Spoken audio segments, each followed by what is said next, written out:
X minus 10, 9, 8, 7, 6, 5, 4, 3, 2, 1, 0.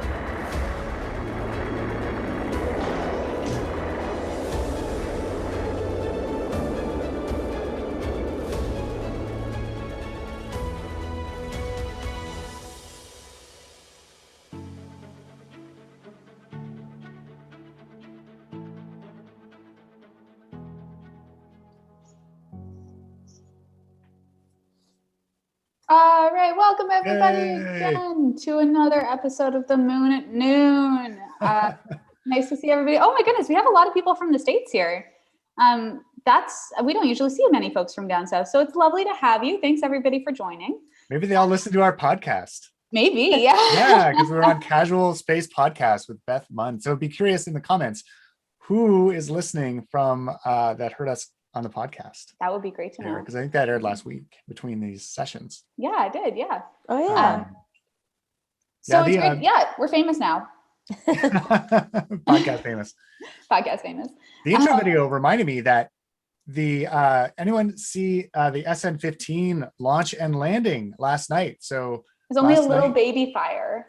A little fire, but they got it out this time. So that SN15 is a SpaceX prototype for a version of that rocket that tested last night will be used. They're the only ones that won the contract to land on the moon, to land NASA astronauts and astronauts around the world on the moon through the Artemis program, which is the next. And hypothetically, there'll be Canadians on some of those flights. So that's very exciting. Definitely worth following. Mm-hmm. It's nice to see success because nice to see it not blow up this time, which was it's been a lot of blowing up until now, which has its merits in terms of learning things, but is not very hopeful. And so this time it landed upright and there's only a small fire and they put it out, and so that's pretty good as far as things go. Carrying on. Carrying on. Today we're going to be talking about Q Day 3 and Q Day 4. I made a slight error in the calendar, which I've since somewhat fixed for the next week, and I will fix for the next rest of forever.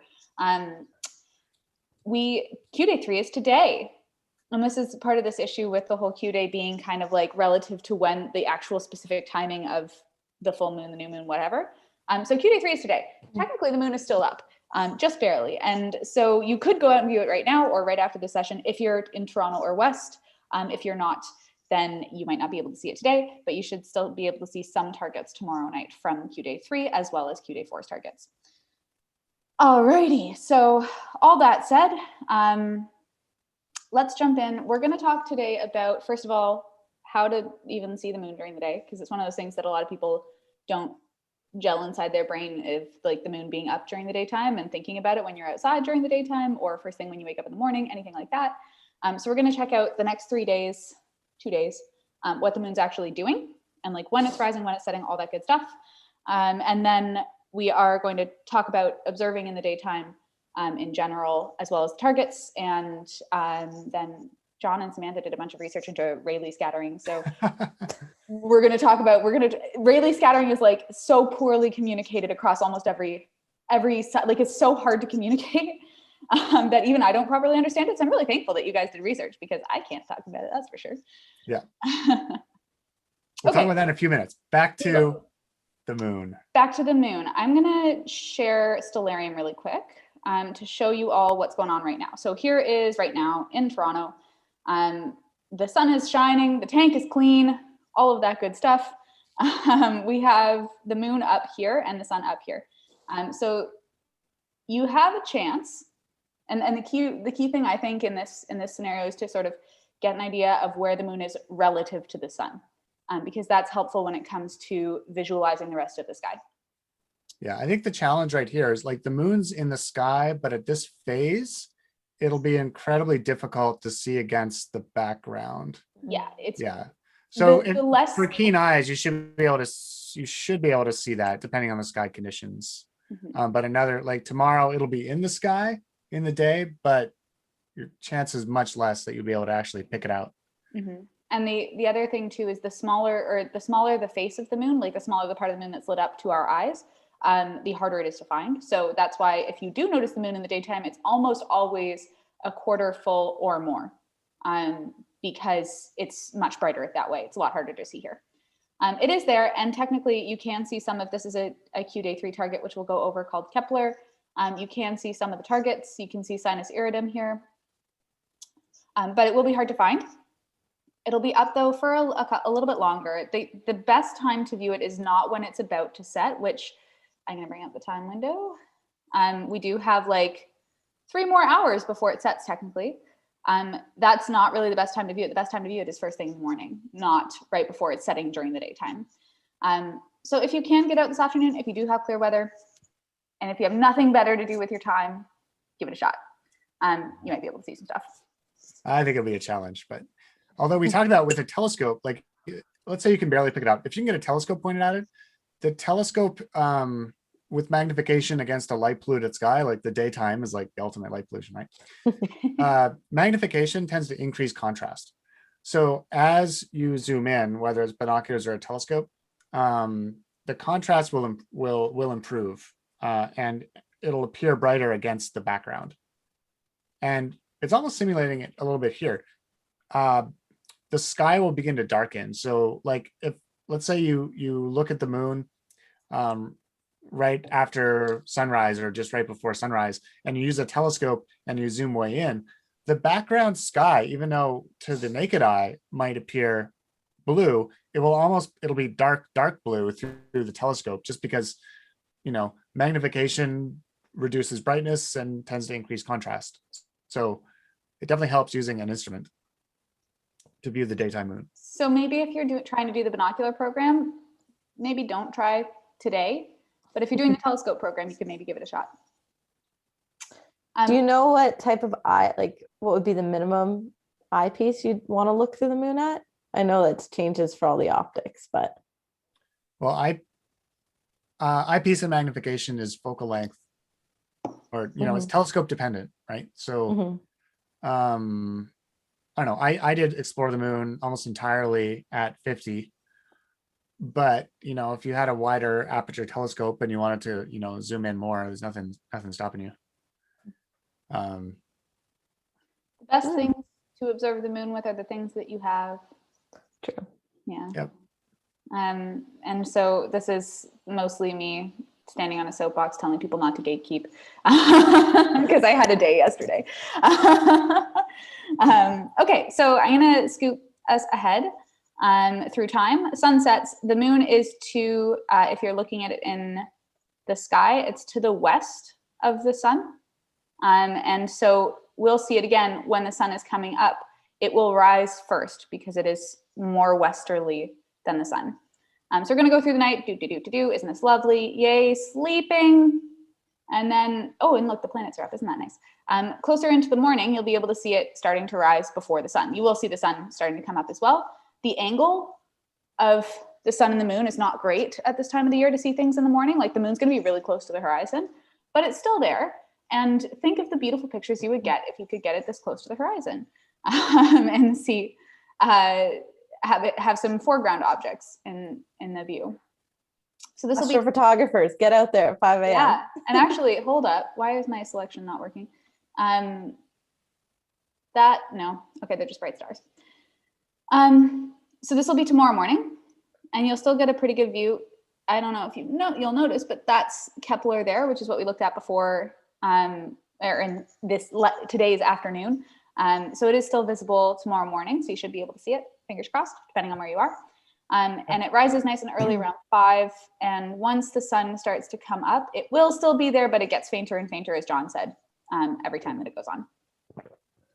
So that's what we are talking about when we say that you can observe in the morning, is that the sun is kind of chasing the moon across the sky this time instead of the other way around. Then yeah. All day tomorrow. The best experience I've had viewing the moon in the morning is with sort of the gibbous moon when that's still up, and then you know, third quarter. And yeah, the gibbous moon is neat. So that's when you get up in the morning and most of the moon, it's almost full, right? So most of the moon is there. And this is where it's really neat and gets into what we were talking about with Rayleigh scattering, because the moon appears blue. when it's when it's in the daytime sky, especially when it's gibbous. And it's almost because the sky is blue, and so the sky is almost like a blue filter that you're putting over your eyes when looking at the moon. So, and I love that you had that handy. Just like well, I just had my moon filter from like 2 shows ago for impact. Yeah. Impact. Talking about the moon. Heyo. Yeah. Moon puns. Does it help to have it blue? Does it help with the viewing, or is it just a fun fact? Well, it's a fun. So the blue is from Rayleigh scattering. So that's sunlight that's being scattered by the Earth's atmosphere in between you and the moon. So if it's nighttime, the sunlight is not entering the atmosphere and you're not getting Rayleigh scattering. You're just getting that moonlight coming straight through. So as soon as the sun's down, that filter goes away. That blue filter goes away. That's in front of the moon, making it appear blue. I'm going to get us to our targets, and then we can get deeper into Rayleigh scattering because we only have 15 minutes left. Also, Brian Parsons, can you chop down your neighbor's tree? I am not going to say yes or no to this question, but I think it's hilarious. You have to replant 2 trees or 3 trees for every tree you chop down. Yes. Also, it also depends on whether or not your neighbor is watching, and whether or not you can do it quietly. Also, whether or not you can sell the wood for a good price on Kijiji. But right now, oh man, sorry. Don't let me get into the lumbers. Yeah.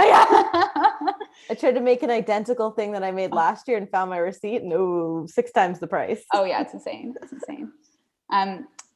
However, let's go back to the sky. If anyone wants to talk about the price of lumber, we'll do that in our off hours. Okay, where no one can charge you to look at the sky. Exactly. Okay, so we have our two images for this week. So if you're looking for these on the Moon at Noon page, just a heads up, our website is a little funky right now, but you should still be able to access this page even if you're having other troubles with it. This time the moon is waning, so it's getting smaller, and it's that crescent that appears in the morning. So we're going to head to the waning phase and find the 2 targets. I'm looking at these two pictures here. You can find whichever works for your telescope. This is today. This is like right now, and this is tomorrow as well. John, Samantha, do you have anything to add about the targets in particular this time? I think the one thing we're talking about is still the mares are quite big. So I think the ocean, I can't pronounce it, Oceanus Procellarum. Yeah, that it'd probably be better to view it, even though it's like this day, Q day target, view it maybe on a full moon or another day so you can get the whole picture of it. Same with the mare and the sinus iridium. I guess this would be my advice. Personally, for me, is to help me kind of get through the targets when I'm out and not spend too long, is I have been skipping the mare and the seas and just really focusing on the the other features. So then when I have a full moon, when I can't see the other features, I will look at the mare. I don't know if John has any fun facts. I mean, in terms of saying that big word, it's the ocean of storms in English. So that for me is why I choose the English over the Latin. Latin's fun though. It makes you feel sophisticated. Yeah, smart. Y'all know I'm not sophisticated. Is there any cool facts about Kepler? I feel like there should be a cool fact about the Kepler. Well, it's a really pretty. So Kepler is my favorite crater. I'm gonna go ahead and say it. Wait, why is it your favorite crater? Because it's so cute. It's like just the right size. It's super easy to spot. It's when it's near the terminator, it's really bright and it's nice and even and symmetrical. And it's got a halo. It's like something like spikes around it. Yeah. I'm just going from memory here, but so you have, I call this the Lunar Triangle, and that's connects Kepler, Copernicus, and Aristarchus there. Oh, okay. And so all those 3 craters, if it were a couple days ago, they're connected by rays. So all these craters, are within 1 billion years old. The ejecta all sort of meets up in this triangle shape. And what's neat about that, I think, when I don't want to call him Rigatoni, the Italian guy that came up with the names of the craters. So he connected these 3 scientists and philosophers together because they all had, it's sort of this lunar triangle almost tells the story of planetary or, motion. So we had Aristarchus, someone who thought a lot about the motions of the heavens. You had Copernicus, who sort of got away from the geocentric model and got the Earth going around the sun. And then Kepler, the scientist that actually figured out the mathematics behind that and created the 3 laws of planetary motion. So there's this like story of the history of the movement of the heavens, tied up in these 3 craters that are all tied together on the moon by rays. And I always thought that was really neat. And if I screwed up any of those facts, it's because that's all from memory. But so that's what I think about when I look at Kepler and Aristarchus above it. Aristarchus is really cool because when you use high magnification, there's a valley, Schroeder's Valley, I think it's called, and it's this sort of snake that ends in sort of a head. So in my book, I called it the Cobra Head.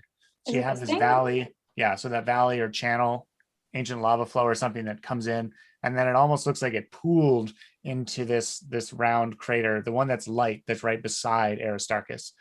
Herodotus, which is not a target, but you could not a target, but that area of the moon is very, very pretty. And it can be a challenge to photograph, but like worth it when you get it right. That snakehead looks like a astrological sign, like symbol. Oh yeah, it looks like that. I don't know what it was in this. It looks like this thing. Yeah, that's what I know. Yeah. I think that's the ram. That's the sign for the ram constellation. I think. I have a degree in astronomy, not astrology, as much as I can mix them up. Different things. My astrology sign is Ophiuchus, so that gets them all riled up. I love wreaking some havoc. Yeah. Aristarchus is one of the Q-Day 4 targets, so you should be able to see it clearer tomorrow, or possibly even the next day, with Kepler being right. This is tomorrow morning's moon, so you should be able to see Aristarchus well. Kepler's going to be right on the Terminator, and it won't be as pretty as right now. I think Kepler's super pretty right now. Anyway. Some advice, again, with the craters is I use the Q-Day system really just to compartmentalize what I'm viewing. But if you see something that is perfect on a day that's not necessarily the Q-Day, view it. If you missed a Q-Day and you can still see the features of it, go view it. That's my biggest advice. Like I did -3 and -2 in the same day. And then I saw Cassini the same, like a day earlier. Actually, my dad saw it in the binoculars. I was like, get that target. It's beautiful right now. It's perfect viewing. So yeah, use the Q-Days as a guideline. But as you can see, like Kepler wasn't a perfect view that one day, but the next day it'll be better. So keep on looking for that. Yeah, and Sinus Iridum is one of my favorites. I mean, it looks how the shadows fall on that every day. It's like when I go to photograph the moon, and I just use an iPhone to photograph the moon. That's one of my favorite targets. Like if that's up, I'm gonna get the telescope out and photograph it. If you get the phase right, not this one, but I guess this is Q-Day 3, but on the waxing, like when it's getting bigger, it's sometimes called the golden handle because it looks like a little teacup handle holding up the moon, and it's super, super, super pretty. Yeah, because the Terminator, those mountains will show up on the other side of the Terminator on the dark side. Yeah, so pretty. These are the Jura Mountains, by the way, and they are one of the targets for this week. Also on the list of targets is another favorite, which is Gassendi. I love Gassendi. Diamond ring. It's so fun to find, and the lighting is so cute. And when the lighting is perfect, it's perfect. It's absolutely gorgeous. It's a little bit better on this one. This will be tomorrow. So you can get a little bit more contrast, but it looks like a diamond ring.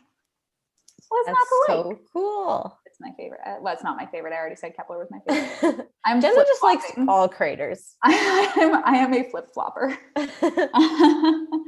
And then we have Schiller, which I observed this one a couple weeks ago when I was not supposed to. And it was the one that I went, yep, this is indeed oblong. Yeah, you can't. It's oblong. Hard to miss that one. Is it actually oblong or just the angle we look at it? That's oblong. Okay. Oblong. Yeah, I see it. So it's a super cool one. Again, it is long and oblong. It's very long and oval, easy to find. And then wrapping up the Q-Day 4 targets, I hope you don't mind me jumping around between these screens. We already looked at Aristarchus and then Mersenius. I have never seen Mersenius. I do not know how to find it. That one was a challenge, more of a challenge. Let's look at it one day earlier. So this is tomorrow morning. Billy, that doesn't fit. Who's Billy? Anyway, find Mersendus in relation to Gassendi. Yeah, Gassendi. It looks like it's right next door, like along the side of Mare Humorum. They're neighbors. Hopefully they don't chop down each other's trees though. Well, they maybe have to get permission. This, it looks like, is kind of like a mini diamond ring because it has that extra crater at the top. It's not as defined, but maybe that'll help you find it as well. Linda says, Jenna, there's no wrong day to look at the moon. That is true. Sorry, Linda, you're absolutely right. It's always a good day to look at the moon. Right after I said, don't feel like the need to follow a Q day. Yeah, it's true. I'm sorry, I definitely used the wrong terminology there. Look at the moon anytime and see what you can see and do your best. Oh, except on a solar eclipse. What's that? Except, yeah, Troy says not on a solar eclipse. Unless it's a total solar eclipse, and then yes, you can. Yeah, because we've got a solar, that's news. So June 10th is a solar eclipse here in Canada, and most of us will be in the eclipse path. Sorry, not a total solar eclipse, just an eclipse. Yeah. Partial for all of us, annular somewhere in Canada. Northern Ontario and Nunavut and Northern Quebec.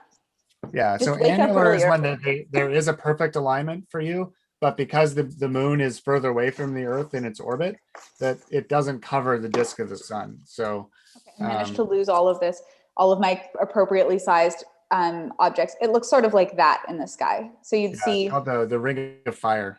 You'd see you can't see it from that close. You see a ring of light around the moon, and therefore you need to use a solar viewer to see it.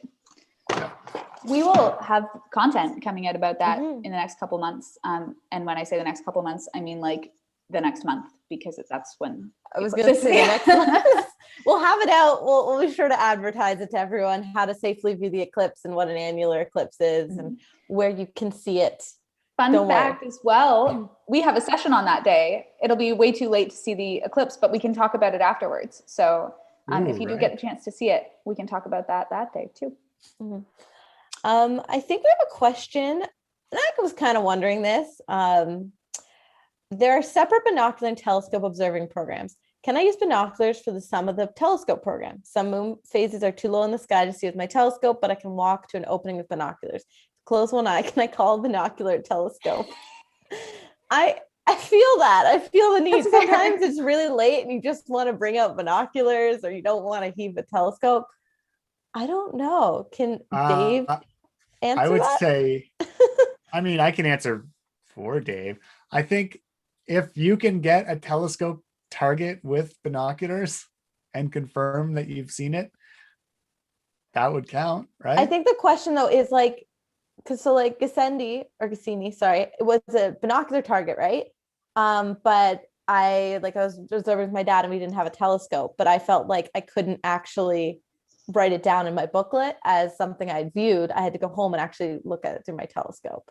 Can I do that? We have the word from Dave, which is yes, that's okay. So hooray. Yes. So use a combo if you have to. I do like the idea of just like closing one eye and calling it a telescope. I appreciate that. Yeah, but so I have zoomable binoculars, and if I had those, and they go up to 20, if I had those on a tripod or found a way to stabilize them, I could do, probably 90% of the telescope program with those binoculars because they have enough magnification. So I feel like the binocular program is almost just it's designed for like 10 by 50s that are handheld. Yeah. But if you've got like Celestron 70 millimeter astronomy binoculars, then that are stabilized, you're gonna be able to do the moon program with those. To follow up on Linda's comment, I can agree with you because I have a small telescope and I was looking through binoculars and I almost got essentially the same view. It only changed when I brought up my bigger telescope, but yeah, I'm following my father going through the binocular program too. So I've been helping him with that. So it's good to hear that maybe I can observe with him when I forget to bring my telescope. That's perfect. I'm also sorry, I was listening and you guys are doing great, but I'm responding to someone in YouTube, Cicely, who is on her own in YouTube. So just a heads up, if you're following us on YouTube or watching this on YouTube, you can register and join us in Zoom. And I just sent the link in the chat as well. So you should be able to join us there so that you don't feel alone, because we have a bunch of people here and they're very chatty and it's lovely. So come and join us here if you'd like. So final word from Dave Chapman, one of the creators of the program. As long as you can see the feature and identify it with confidence, you can do it. Good work. Perfect. I'm not confident about any single thing in my life, so this might be tricky for me. Yeah, maybe we're never gonna get the. This is it. We're barred from. We won't be as cool as John. Yeah. I won't have the John. Is not cool by definition. Remember? There's the hat. Okay. Is it actually Tilly branded though? Like, Yeah. okay, It good. has a whole note in it that says like, put this in your will. Yeah. This is the best outdoor hat in the world. It flats, ties on, repels rain and mildew, won't shrink, and will be replaced for free if it wears out. Yes, put it in your will. Hashtag not That's what it sponsor. No. But if Tilly wants to sponsor us, I would not. I would take it. Yeah, I would not. And turn that down. it's a good place to put all your pins. I got my moon There at you go. noon pin on here and somewhere. So while you're waiting for your pins, order jean jackets or Tilly's. Okay, Jenna. Yes. You guys wanted to talk about Rayleigh Oh, scattering. yes. So I'm trying to get you to talk about Rayleigh scattering. So, for the record, not cool. But yeah, so Samantha's far cooler, and she's going to talk about Rayleigh scattering with her little stickman drawing. Hey, Stickman, I'm gonna steal a picture off the internet. Oh, No, I can draw. Okay, fine. I will draw it. I mean, I believe in you. I believe in your drawing skills. I've seen you You know, draw pictures- critters of the moon. pictures are worth 1,000 words, but Samantha's drawings like 10,000. Okay, yeah. I'm gonna do a simpler one.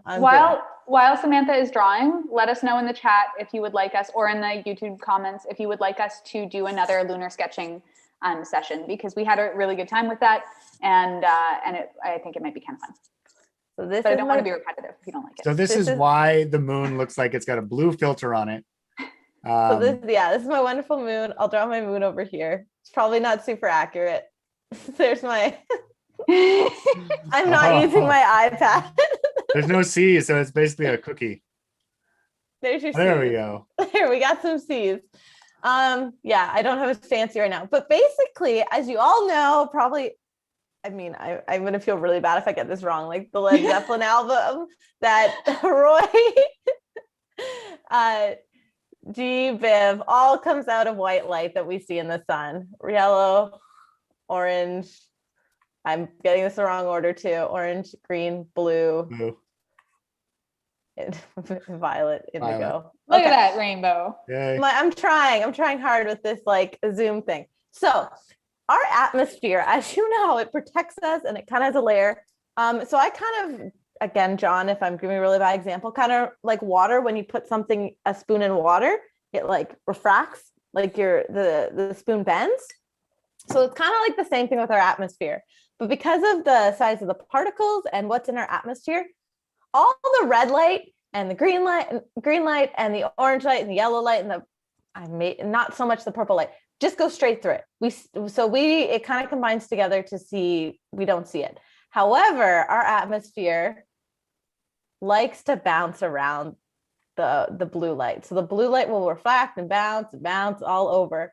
So yeah, that's why our sky isn't actually blue, but it's actually like, it's just the scattering of light. So we see the blue light because it bounces so much around our atmosphere versus all the other colors go right through. So this kind of scattering effect is happening right in front of the moon.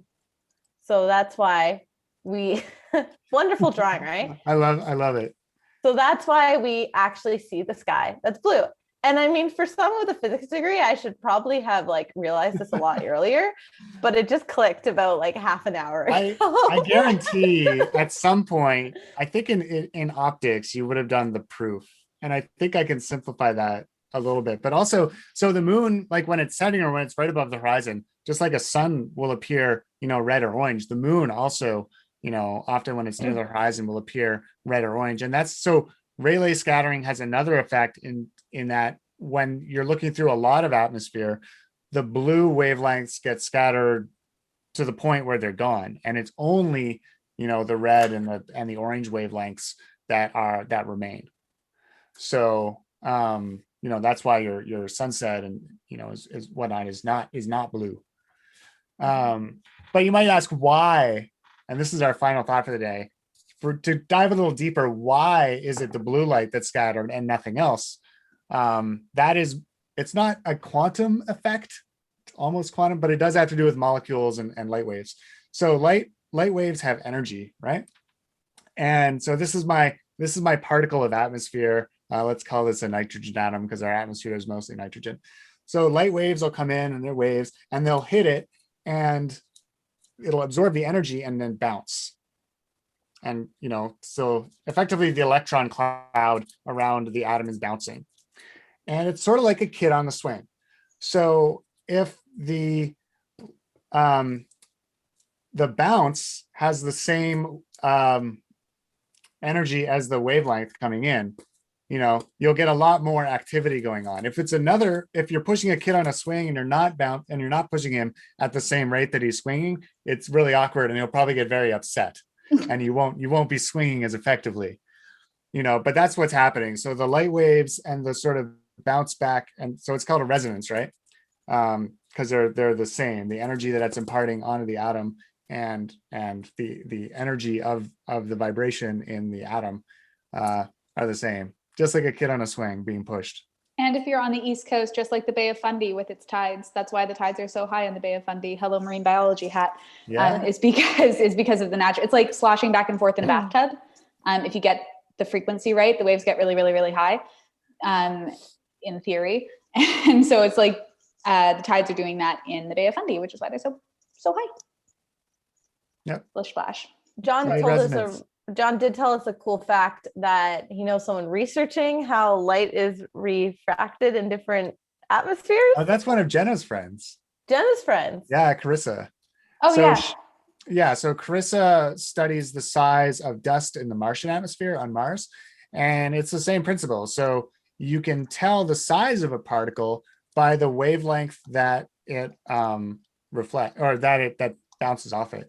And so depending on the color of the sky on Mars, they know how big the particles of dust there are that are floating in it. So so Carissa, and she graduated from St. Mary's the year before I started going.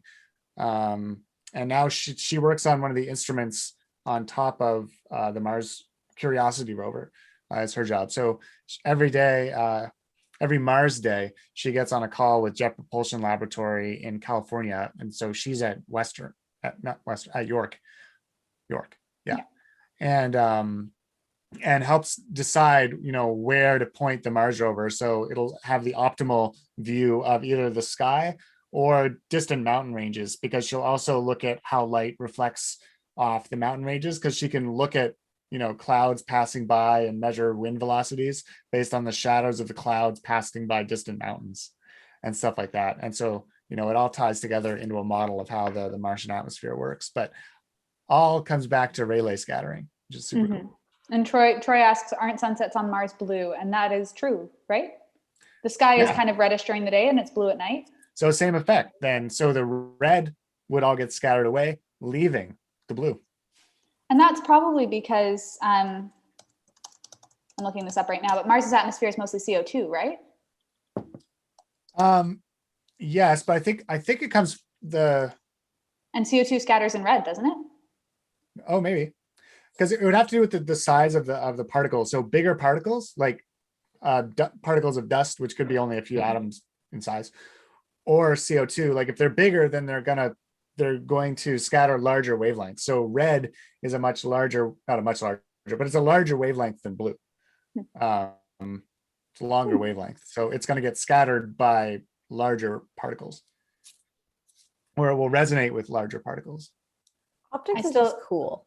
I'm just barely holding on to understanding this. So it's one of those things that you learn it and you're like, oh, neat. And then you leave for 5 minutes and you're like, what? But it's super, super cool. And thank you for explaining it, because it's not very well explained in a lot of places. And so it's a really neat one to think about. We're at time. Yay. All right. Best of luck with your daytime observing if you choose to do so. If not, there will be other Q days. The moon keeps ever orbiting, so we'll be okay. There are other times to see it. If not, hope you get Kepler and Gassendi and all those lovely targets. And we'll see you next week when we're going to be talking about a different Q day, which I've already forgotten. Got a good positive response from folks about sketching. So I think we should give sketching another try next week. And we'll try sketching some of the targets for whatever Q day we'll be talking about. And we will see you all then. Thanks everyone.